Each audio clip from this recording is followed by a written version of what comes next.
Hello friends, তো market open হয়ে গেছে। মার্কেট ওপেন হওয়ার পরে পরে আমি কিন্তু স্ক্যাল্পিং করেছিলাম, একটা পুট সাইটে স্ক্যাল্পিং করেছিলাম। পুট সাইটে স্ক্যাল্পিং করার পরে আমি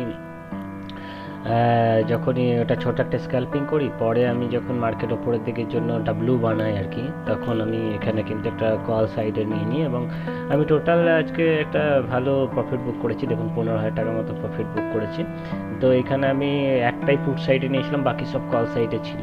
তো মার্কেট ভালো বুলিশ ছিল আর কি। প্রথমে মনে হয়েছিল ডাউন সাইডে যাবে। এখানে অর্ডার বুক দেখতেই পাচ্ছেন যে আমি কিভাবে স্ক্যাল্পিংটা করেছি। প্রথমে আমি 9টা 28-এ ফুট সাইডে কল সাইডে নিই, তারপরে ওই কল সাইডেরটাই আর কি একটা স্ক্যাল্পিং দেয় আমাকে। তারপরে ছোটো ছোটো সব স্ক্যাল্পিং করে আমি 15,000 টাকার মতো বুক করেছি। তো এখানে দেখুন আমার 331 টাকার মতো ব্রোকারেজ কাটছে আর কি, আর 15,000 টাকা থেকে। তো কোনো খারাপ না।